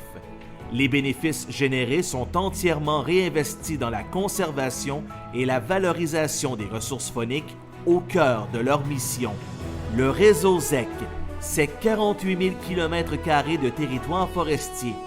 À l'automne, c'est la chasse au petit gibier et au gros gibier, mais c'est aussi le petit manteau au bord du feu en fin de soirée. C'est aussi s'emmitoufler dans son sac de couchage après une longue journée à se promener dehors. C'est aussi la première gorgée de café le matin qui nous réchauffe l'intérieur alors qu'il ne fait que 2 degrés dehors. Mais comme on dit, et qu'on est bien dans le bois. Le réseau ZEC, 63 ZEC, 12 régions.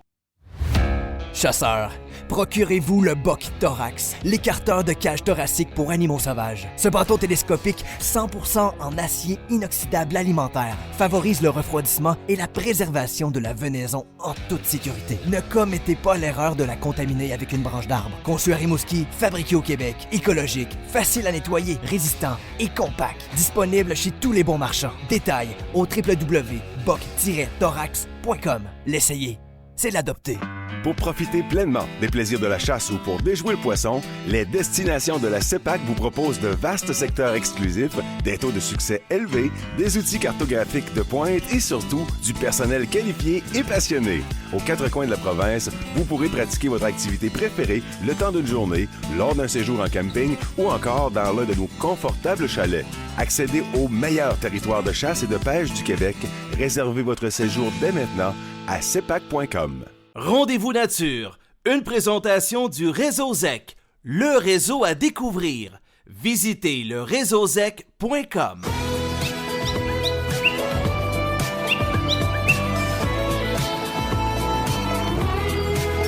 Partout au Québec, de retour à Rendez-vous Nature.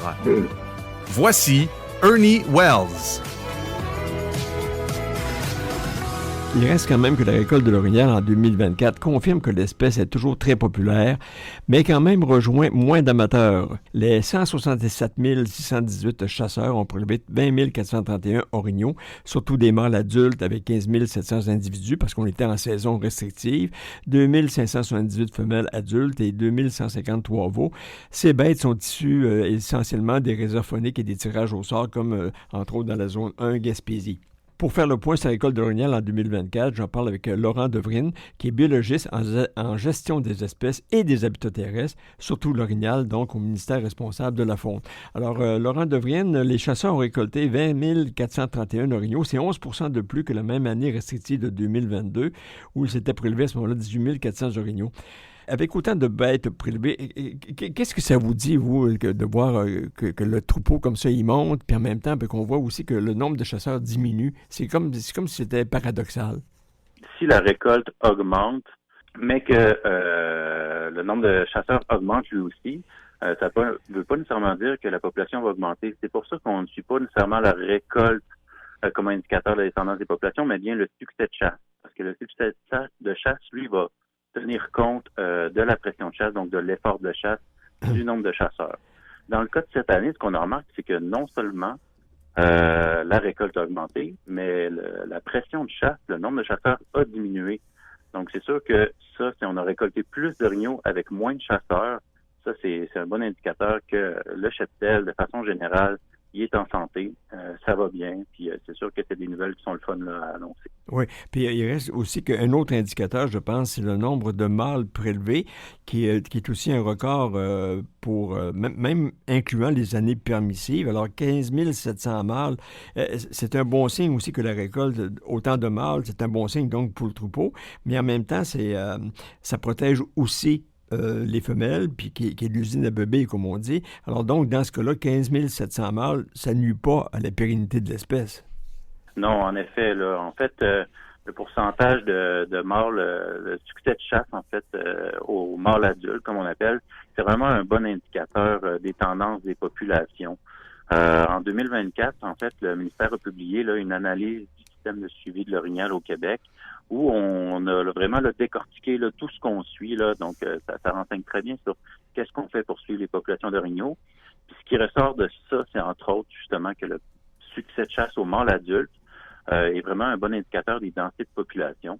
Pour établir ça, on a analysé ça à l'échelle des zones de chasse avec des données historiques en comparant avec les données d'inventaires aériens.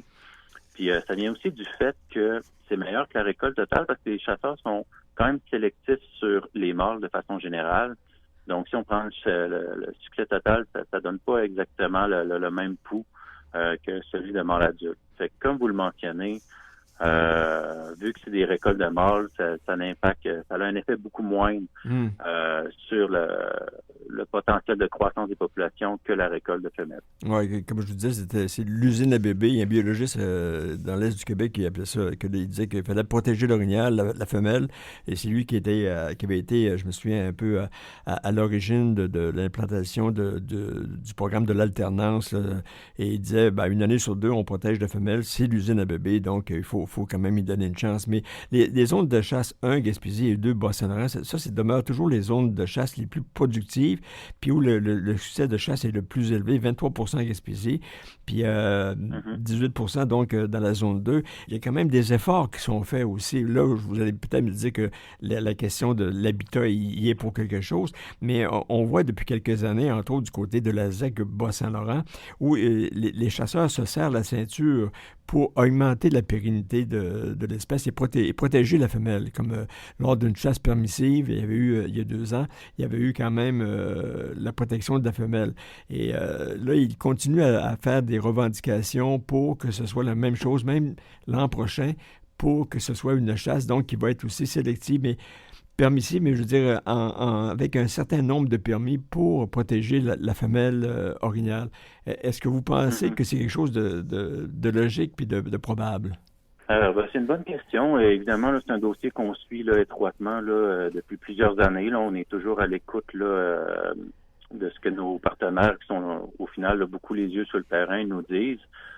Donc, ils nous arrivent avec les préoccupations, on en discute, on regarde justement là, qu'est-ce que les indicateurs nous indiquent pour ça.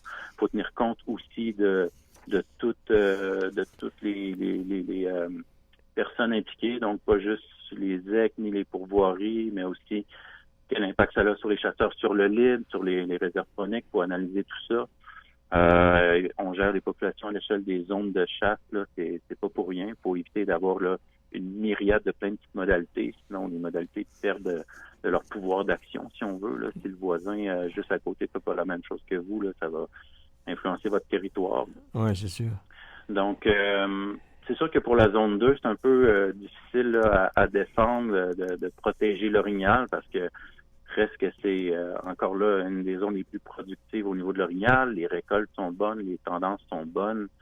Ça devient un peu là spécial aussi de vouloir restreindre la chasse là-bas lorsqu'on compare à d'autres zones où il y a beaucoup moins d'orignaux puis où la chasse n'est pas restreinte non plus.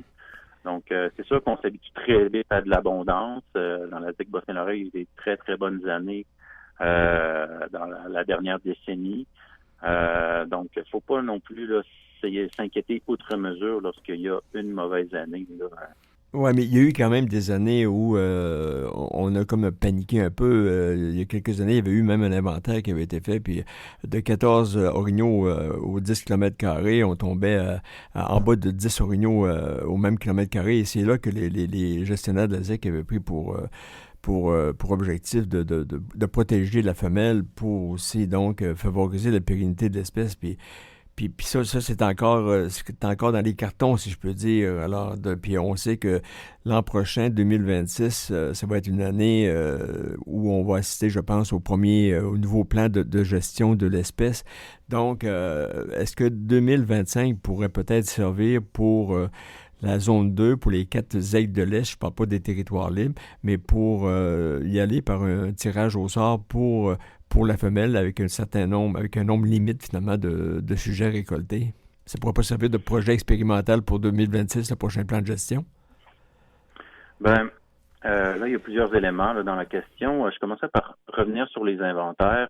Je pense qu'il faut toujours se souvenir que les inventaires, ça vient avec une marge d'erreur.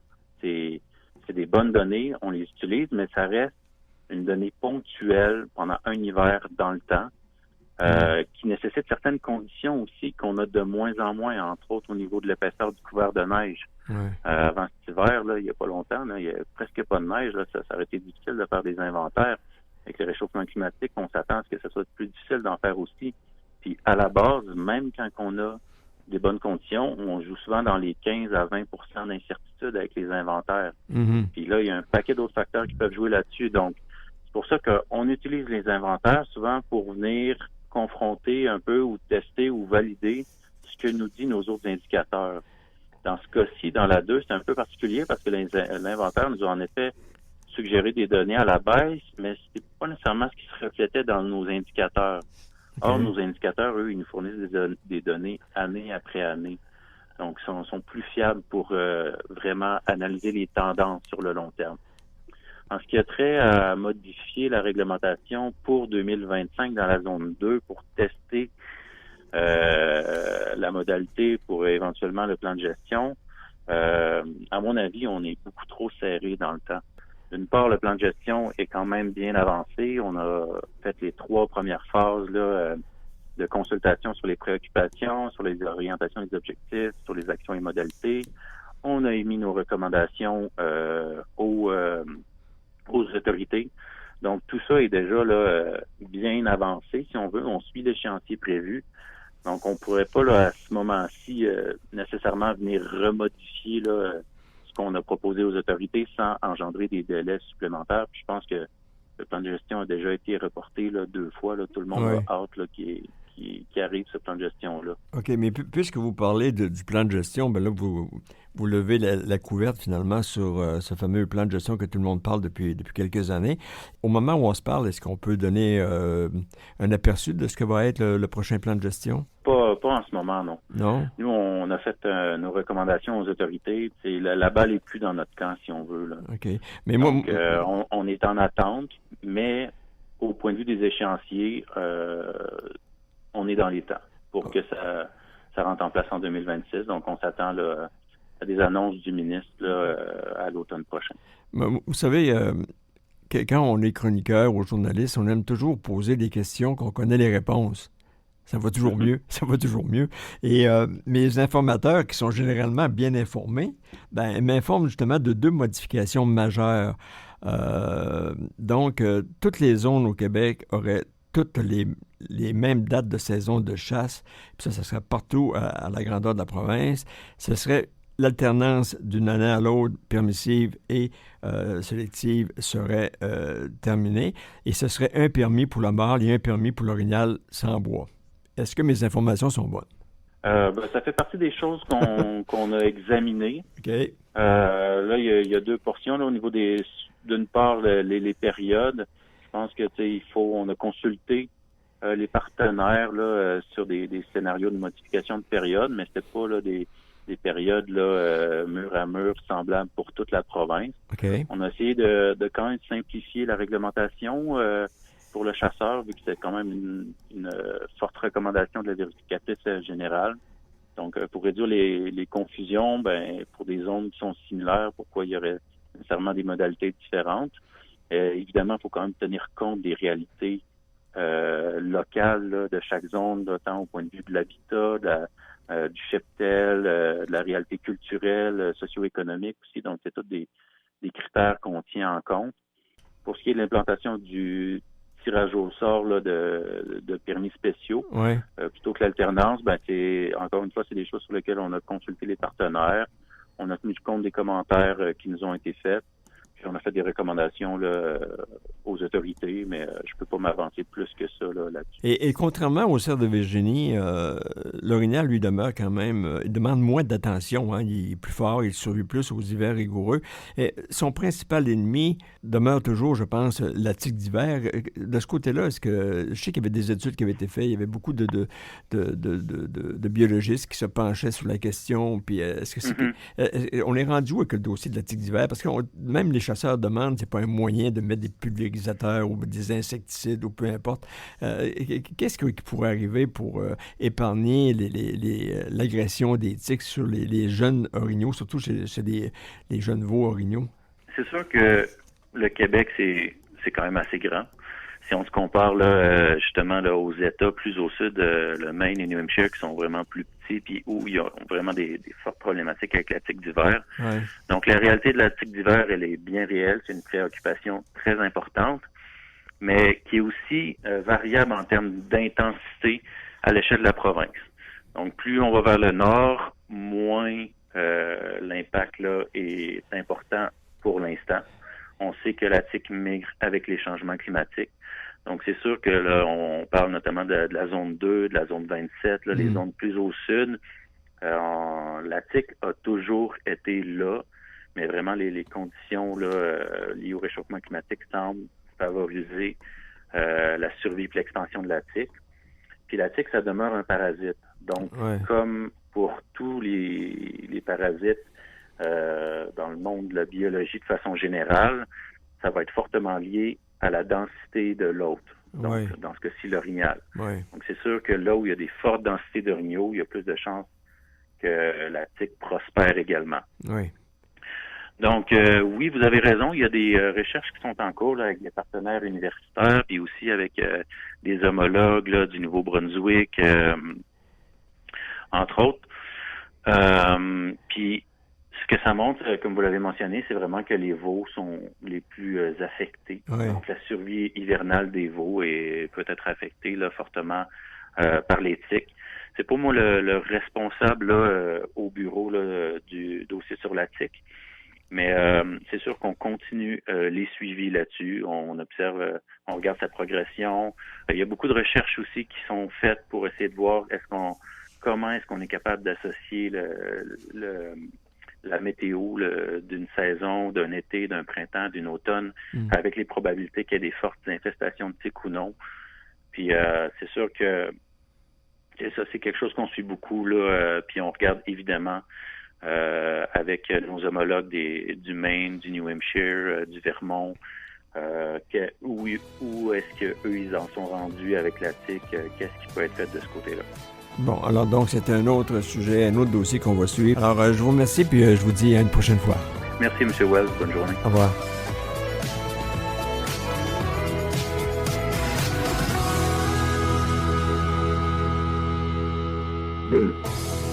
Suivez toute l'actualité dans le monde de la chasse, de la pêche et du plein air sur le web grâce à Rendez-vous Nature. Tous les jours, soyez informés des principales nouvelles au Québec au rendez-vous-nature.ca. Reportages, entrevues, conseils de professionnels, vous connaîtrez tout de la chasse, de la pêche et du plein air à la radio et sur le web. Rendez-vous Nature, la référence de l'information phonique au Québec. Suivez-nous au rendez-vous-nature.ca.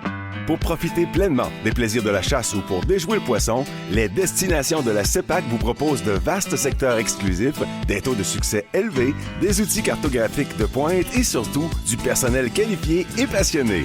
Aux quatre coins de la province, vous pourrez pratiquer votre activité préférée le temps d'une journée, lors d'un séjour en camping ou encore dans l'un de nos confortables chalets. Accédez au meilleur territoire de chasse et de pêche du Québec. Réservez votre séjour dès maintenant à cepac.com. Rendez-vous Nature, une présentation du Réseau ZEC, le réseau à découvrir. Visitez le réseauzec.com.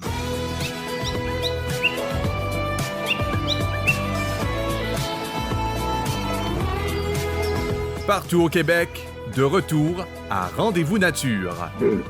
Voici Ernie Wells. La grande finale provinciale de la seconde présentation de l'événement qui est devenu annuel pour les chasseurs de cerfs et d'orignaux, qui s'appelle Flash ton panache, a eu lieu le 31 janvier lors du salon Chasse et pêche de Saint-Hyacinthe.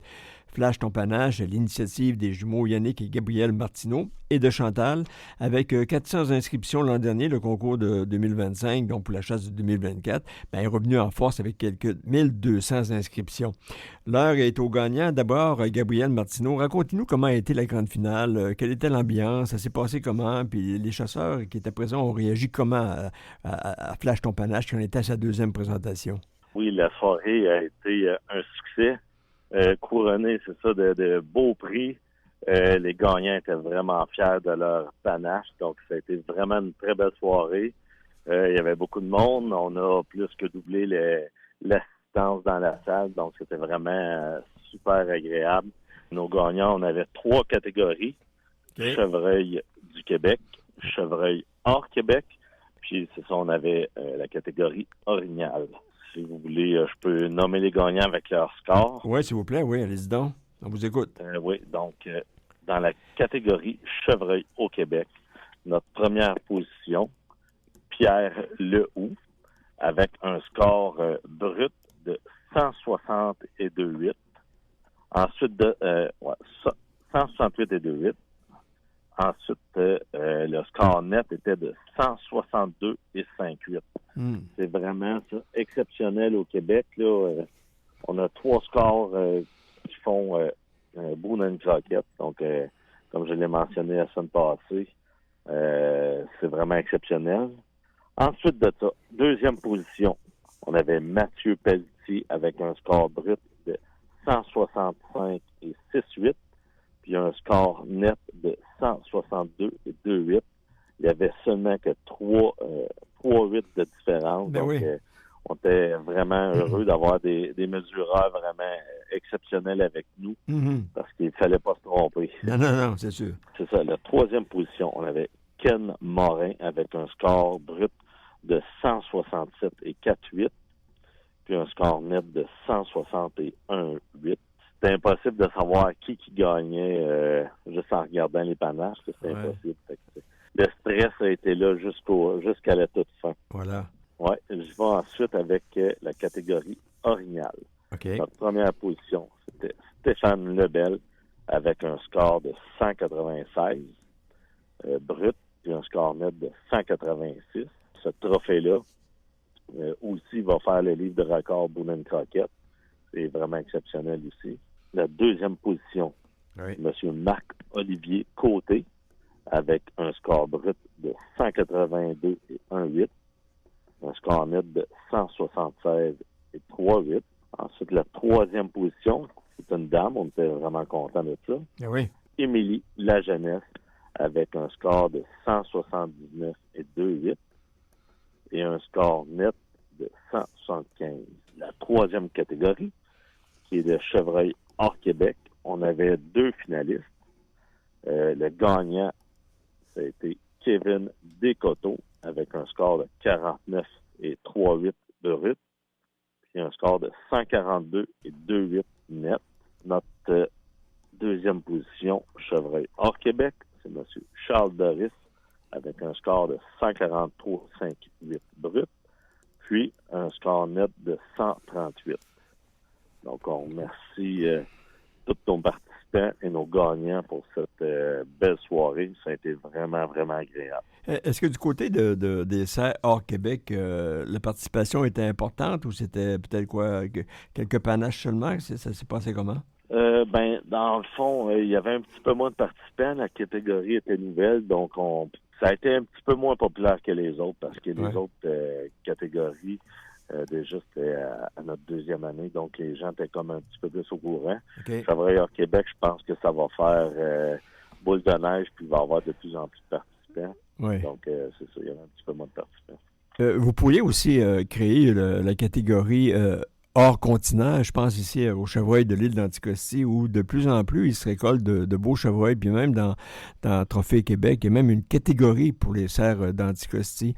Alors, ce serait peut-être une suggestion, peut-être pour créer une nouvelle catégorie des chevreuils, le cerf meunier, comme je les appelle, qui pourrait quand même amener beaucoup de participants, parce que l'an passé, il y avait 3800 quelques chasseurs sur l'île d'Anticosti, donc il y a un bon potentiel de participation de ce côté-là, parce que c'est récolté vraiment de gros bocs encore en 2024 sur l'île.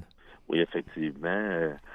Dans notre catégorie Québec, il y a eu quelques bocs de l'île d'Anticosti, justement, mais c'est quelque chose, on vient tout juste de terminer notre seconde année, mais effectivement, on va discuter de tout ça, puis là, on va laisser la poussière retomber, mais notre troisième saison est quand même amorcée, mais il va y avoir des nouveautés, justement, cette année, puis ça va être bien intéressant pour tous les chasseurs du Québec. Alors donc, vous confirmez que Flash Ton Panache revient en 2026 pour la chasse de 2025, finalement.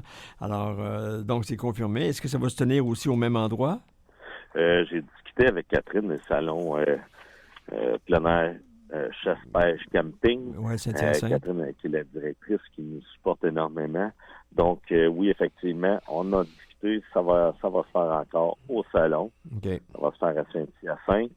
Puis, probablement dans la même salle, mais on va apporter quelques petits correctifs, dont l'heure du début de la soirée qui commence à 9h, mais là, on va sûrement débuter ça un petit peu plus tôt pour satisfaire le plus de monde possible. Oui, c'est un peu tard pour les gens qui viennent de l'extérieur. Alors donc, Gabriel Martineau, cofondateur de Flash Ton Panache, merci pour ces informations. Bravo pour votre événement, puis merci de contribuer, comme j'ai déjà dit, à alimenter l'histoire de la chasse au Québec avec les succès qui se retrouvent aussi dans les annales de Trophée Québec, puis qui sont là maintenant pour l'éternité. Alors, je vous remercie, puis je vous dis à l'année prochaine. Salut! Au revoir.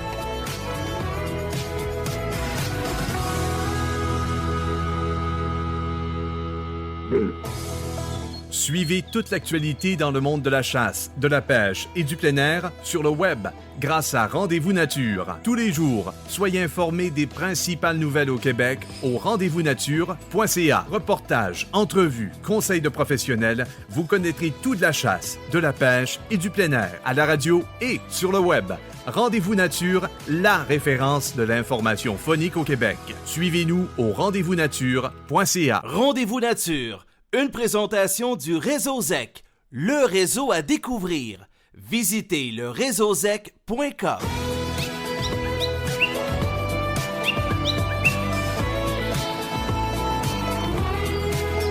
Partout au Québec, de retour à Rendez-vous Nature. Voici Ernie Wells. Et c'est ainsi que j'ai vu et préparé pour vous cette émission Rendez-vous Nature de cette semaine. Avant de vous quitter, la Fédération des chasseurs et des pêcheurs du Québec, la FDCP, est à la recherche de son prochain ou de sa prochaine conseillère en communication. On cherche quelqu'un qui adore apprendre, qui sait vulgariser l'information et qui a un excellent sens de l'organisation, selon l'offre d'emploi. Le travail est à son pavillon de Saint-Augustin de Desmaures. Je vous parle de ça parce que ce sont des qualités qu'on retrouve chez celle qui, depuis 7 ans maintenant, occupait ce poste et c'est Émilie Vallée qui me confirme son départ.